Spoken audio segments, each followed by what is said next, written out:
I'm Heather Fleming, founder of In Purpose Educational Services and author of the book, My Black Friend Says.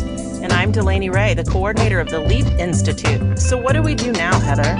Same thing we've always done, Delaney. Keep fighting for an equitable world. This time in a podcast. Welcome to the Listen, Learn, Love podcast, where comfortable friends chat about uncomfortable topics. Let's do it.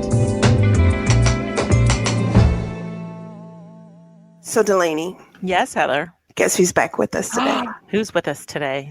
Katie! Katie, my favorite! Katie's back. Thanks for having me back. I appreciate you guys wanting me back. Yay! I'm honored. Well, we had an important topic that we wanted to talk about today. Yes. So we thought we could have your opinion and insight on this one too. Okay. So as you all know, we're still experiencing fallout from what happened with the Capitol and, watching the news and watching various politicians spin everything that happened and kind of, one thing that keeps coming up are the people that are calling for us to be unified. And I personally am thinking about the fact that, everything that's happened over the past few years that has been intended to divide us, can we actually move into a unity phase without being accountable for those things or confronting those things? So that ended up being what I wanted to talk to you all about today. That's a big question. Yeah, the idea of unity without accountability or reconciliation in any form. Can that happen? Can that work? Okay, I'm here for it. Let's do it. Well, so I guess here's a question for both of you guys, and without details or giving names on a public podcast. On a personal level, have you ever been in a friendship where that friend of yours has done something that was tremendously hurtful or harmful, and then without any discussion or apology has texted or called you, a few days, a week, a month later and said, oh, hey, let's go hang out? Because I've had that happen, and that's a yucky feeling. It really is. I don't, not really with friends, but I've had family members where that has happened, where, something went on and I was incredibly hurt by it. And that family member was not willing to be accountable for what happened and apologize for what they did, show that they understood. And yes, it is an icky feeling because now there's a level of trust that has been betrayed, as well as, it's like a discounting of the harm that you did to me. You just glance over it, Yeah, I feel like in my experience, I have had, I don't want to say friendships or whatever, but just like relationships in general that, if something happens, my feelings are hurt or I'm offended or any of those kind of attack words. I've always been told I was too sensitive, when in reality, with what Heather's taught me, it's about impact over intent. And it's like, well, the impact is that I have been affected negatively by your words and actions, even if you didn't intend to. And so I'm not being too sensitive. You're being too harsh. So, yeah, I guess, it's one of those, like, I call for accountability and sometimes I wouldn't get it, I guess. And my thing is, well, to make clear, on these podcasts, we are not endorsing one party or another party. When we talk about politics, it is through an equity lens and how certain things impact people. But, we've had a few years of a lot of different incidences that, again, were intended to divide people, conservatives against liberal, right against left. And just can we sit and say, agree to disagree about everything that has happened over the last 4 years? Is it fair to ask somebody to agree to disagree? So I'm thinking about my own family makeup and family members that identify within the LGBTQ community. Is it reasonable to ask them to just agree to disagree and make nice with family members who put the power of their vote and their voice in ways that take away rights for those people? And when you take that and look at that through a racial lens, is it fair to ask minorities to agree to disagree with white supremacists or those who support white supremacy through policy? First of all, agree to disagree is for stuff like, whether or not Crocs are ugly. They are. I'm going to say just for anyone that's listening, they absolutely are ugly. So don't wear Crocs. Actually, I become suspicious of people who wear Crocs. I'm like, you can wear Crocs if you like bling them out. Like if you put like the decorations on them and, hey, Katie, show your personality. Katie, I'm joking. I'm going to say, no, you can't. There's no excuse. There's no reason for Crocs. So I'm definitely joking. Okay, but if you guys start coming for Birkenstocks, you're going to have a fight on it. I won't come for those because those are comfortable. We're good. So are Crocs. I don't know. They're plastic. So Birkenstocks are ugly too. Okay, so here's the thing. We can agree to disagree because you're not really going to take my Birkenstocks off my feet, nor do you have the power to prevent me from buying more Birkenstocks. But I am going to look at you suspiciously, and I'm not going to ask you for fashion advice ever. Well, we already gone over that, right? Yeah, we've already established that in another podcast that probably wouldn't have been a good idea anyway. Right. So, if we're going to talk about toppings on our pizza, if we're going to talk about, fashion choices, even musical choices that we choose to listen to, these are very different topics than basic human rights or how we are treated. The discussion that you and I had in our last podcast, Heather, about there being a different America for some folks. Exactly. This is bigger than an idea that we can just agree to disagree on. Mm-hmm. Right. We can't agree to disagree on whether or not my experience is what it is. We can't agree to disagree on whether or not racism, xenophobia, homophobia, etc. is right and okay and acceptable. Like, I keep coming back to the MLK quote. The whole speech, actually, his proud to be maladjusted speech. And, I don't want to be adjusted to segregation.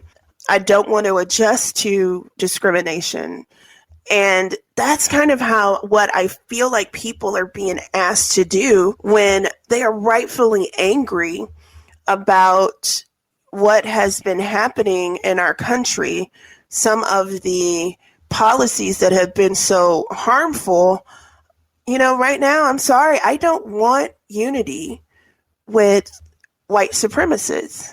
There were people that in the Capitol that were blatant Nazis. There's no middle ground on that particular issue, because the middle ground is that we continue to not deal with it and to not address it and to sweep it under the rug.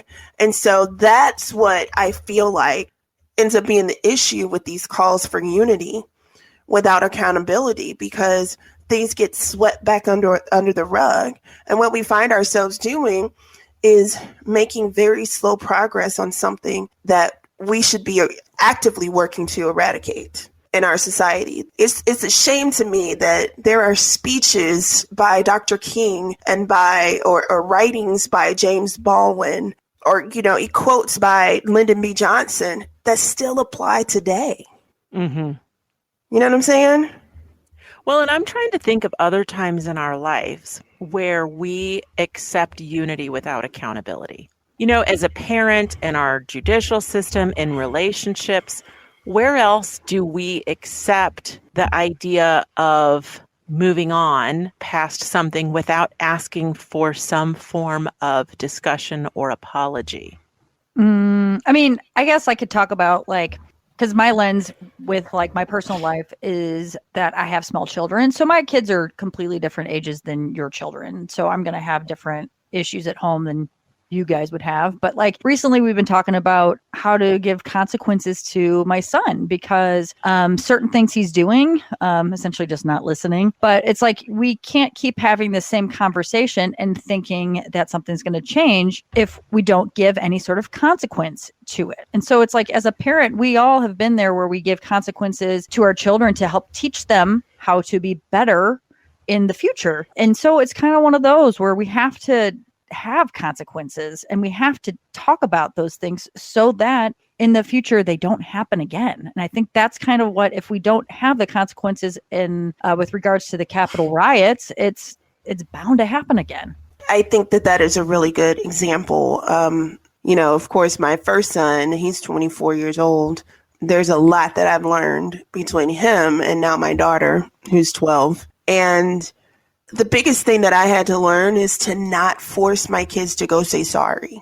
Because in the end, if they're not really sorry, if they haven't really figured out what they have done wrong, then I'm teaching them manipulation. That's interesting. I looked at the chapter of my book, My Black Friend Says, where I talk about how the proper apology and how to have the proper apology. If you read through what I'm really saying, sorry is only one part of it. Mm-hmm. That expression of remorse is only one part of it. The biggest and most important parts are, what comes after, because it's an acknowledgement that you understand how you caused harm and that then you change your actions in some way so that you no longer cause that harm again. And, anyone who's doing equity work, they're going to mess up. That's inevitable. Absolutely. That they're going to mess up. But if they are earnestly trying to do this work, first of all, when they are called out, they're going to do the best that they can to sit and to listen, even in the midst of their discomfort or embarrassment, etc. And then after that, they're going to think about the impact of their words, because as you mentioned earlier, Katie, impact over intent. I think you mentioned that earlier. Maybe Yeah, you did? Okay. I was like, wait a minute. We talk so often. I'm not remembering that right. Yeah. But, impact over intent, the impact of your words, so that you understand the impact of your words. And then after that you're really willing to change. If you don't have all of those parts, then when you go to say sorry, when you go to call for, can we all just get along? And here's something that really just bites my butt. When people do something and then when they're called out for it, they start posting Dr. King quotes. I choose love. Love conquers all. Just like Dr. King. Yeah, that's not what he meant. That's not what he meant at all. Now he's choosing a way that's loving, but that way that's loving is not to just say, you could do whatever. I'm going to love you anyway. There needs to be accountability within. What tough love is. That's tough love. There's accountability. Even though I love you, there's accountability. Right. Tough love. Well, and one of the things that I'm seeing right now with the Capitol situation in particular, although I don't want to just focus on that because I feel like this is a much broader conversation. But in this particular instance, they are arresting people and they are bringing charges to the people who really did the worst felonies and crimes during this. So I'm seeing some people saying, listen, there has been accountability. They're being arrested. Let's move on. But that incident wasn't standalone. Mm-hmm. That happened based on years of attitudes and behaviors that were racist, being ignored, and also being allowed. This is not the first time we have seen marches where there were Nazis. There was the infamous group of men in khaki pants carrying tiki torches. This isn't the first time we've seen this. This is where it came to a really big head. But when I think about accountability, it's not just arrest the person who caused damage in the Capitol building. It's how did we get to the point that this happened? I'm sorry.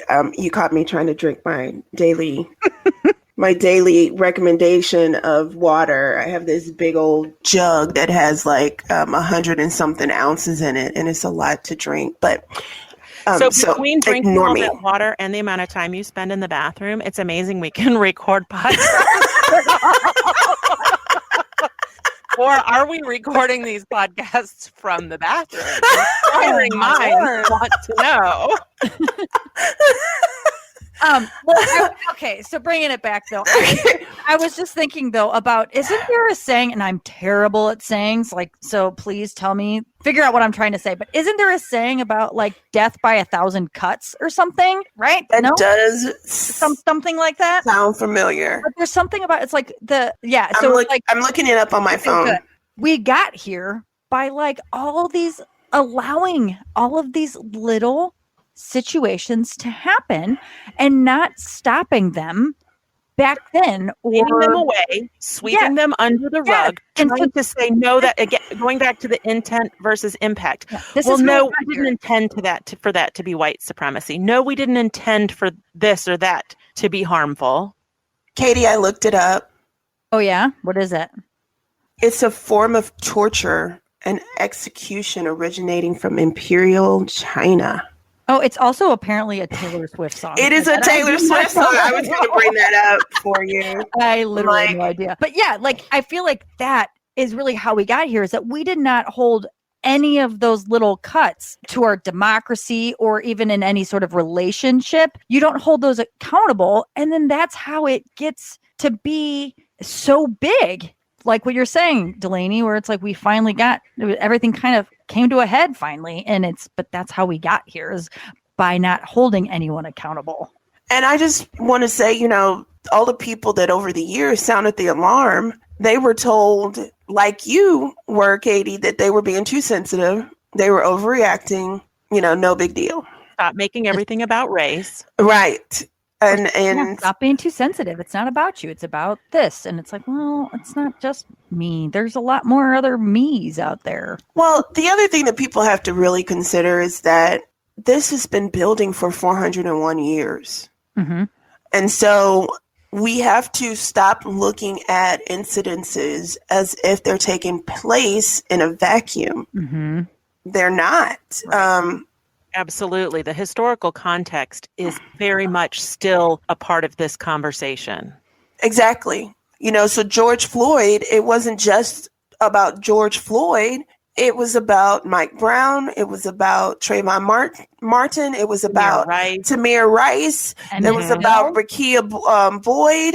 It was, Sandra Bland. We can go on and on and on. So then when you added Breonna Taylor to it, now we've got to look at this in the full picture to see why people are upset and why people are angry. The other thing and this kind of has nothing to do with it, but I've told people, please stop comparing the Black Lives Matter protest to this Capitol insurrection. They're apples and oranges.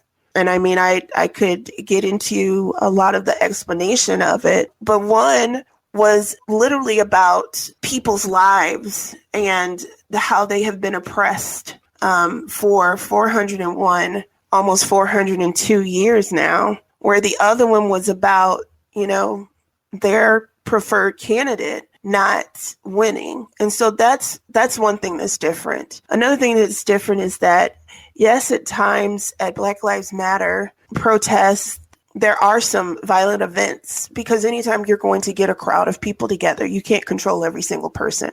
But a lot, the people that went to the Capitol, they had put out, in their, on their social media, etc., that they intended to cause harm and to be violent. They brought a hanging gallows with them. They brought military-grade zip ties.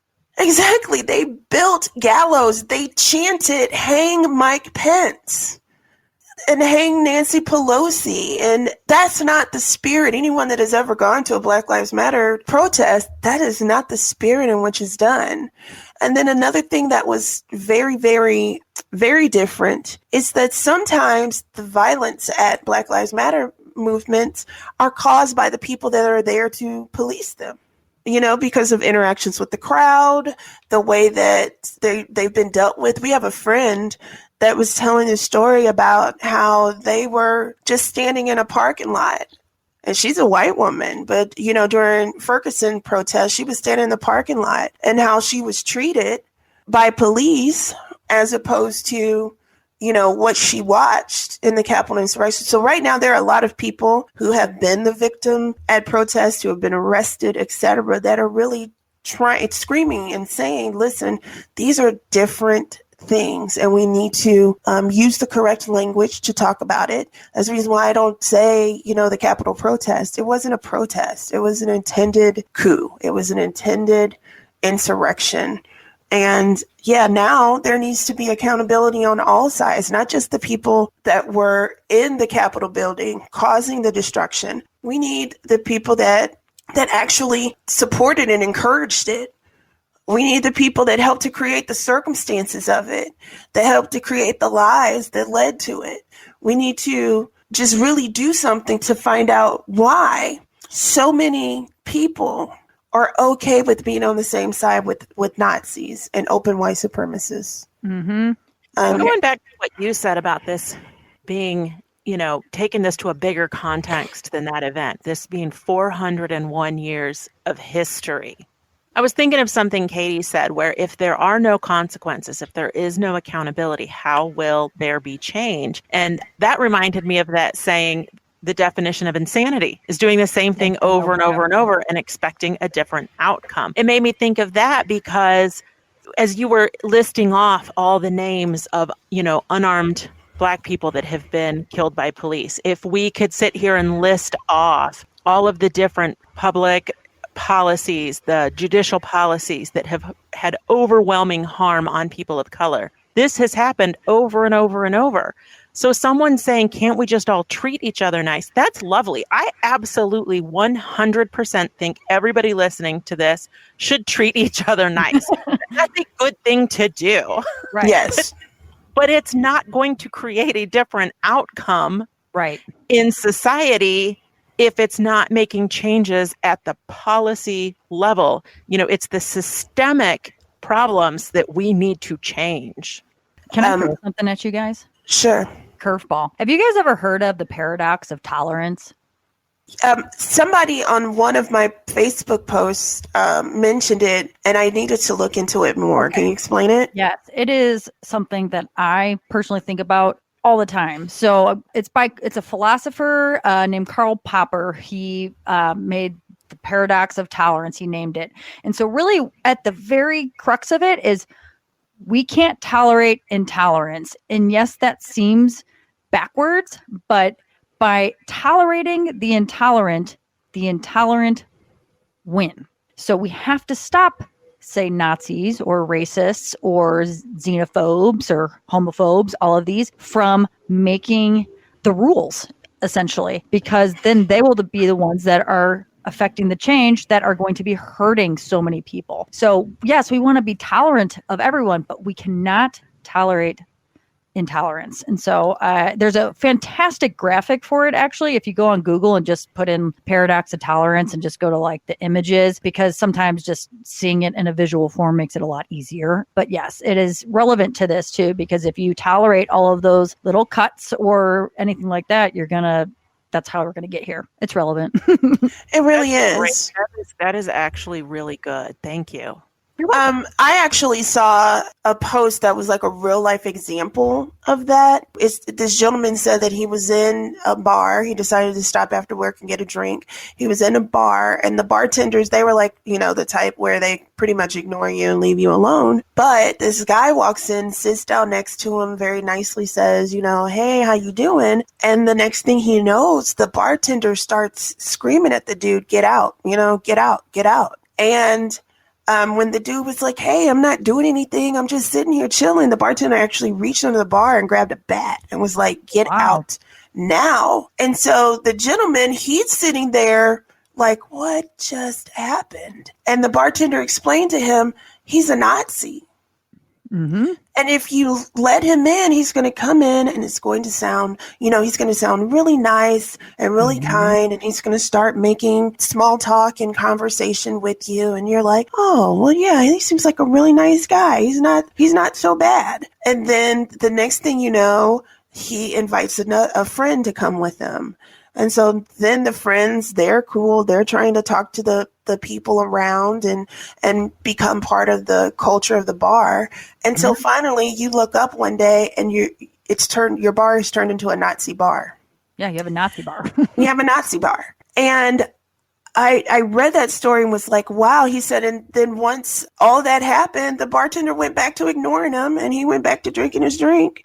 And that was it. So I think that is what we're experiencing to a certain extent, is that there were things that happened that we laughed at or that we ignored because we felt a little helpless, if we're going to be honest, to stop it or to do anything about it. But that's another thing that we have to do. We have to start making the people that are representing us accountable as well for creating this change. Right now we're in a seminal moment in history. Everyone it's just like 9/11. You remember what you were doing at 9/11. It's like the civil rights movement. Everything is, just described as before the civil rights movement or after the civil rights movement. There's just so many events in history that we can go through and be like, it was before Kennedy's assassination, after Kennedy's assassination. That's the moment that we're in. And so right now is an opportunity that if change is going to be made, we got to do it. I love this quote. John Meacham, right after John Lewis passed away, was talking about John Lewis. And he used the quote that Dr. King is, often quoted as saying about the arc of the moral universe is long, but it bends towards justice. And John Meacham said, it only bends because people like John Lewis demand that it swerves. And I just thought that was so cool. So we're at a moment where we should all be demanding that it swerves. Heather, that reminds me back to the story of the Nazi at the bar. I think what's hard for people is this concept of he came into the bar, he was a nice guy, he was paying like anyone else. I think there are a lot of people who would be in that situation and think, I don't approve of him. He's really extreme. I'm not supporting his extremist views, but I'm going to be nice to him because he's a nice guy. It doesn't really affect me. When in reality, what we need is that bartender who says, absolutely not. I am not going to tolerate this mindset that is so damaging. And that gets back to what Katie was saying about the paradox of tolerance. Yes. That, we have to take a stand, and you can't sit and say, well, I'll just let this. Because if you look at any time that they do studies on how people became radicalized, that's how.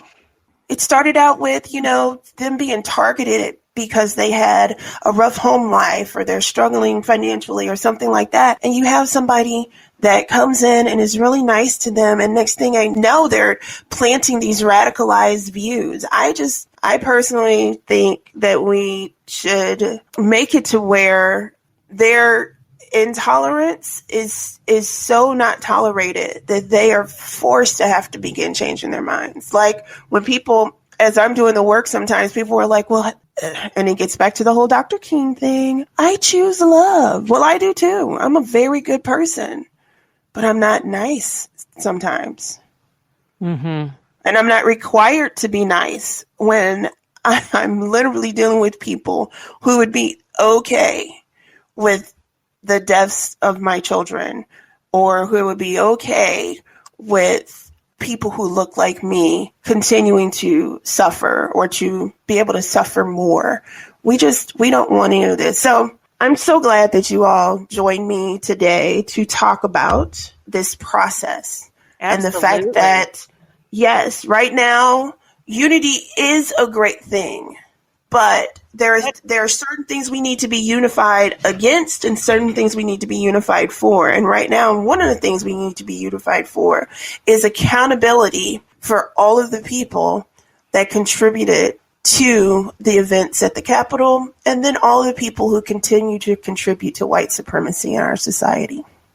And as always, as we've been telling you guys the last couple episodes, there are ways that you can participate in further conversations about these topics. A couple of the ways you can do that: send us an email, give us your thoughts, your questions. Maybe we'll be able to address them in another episode.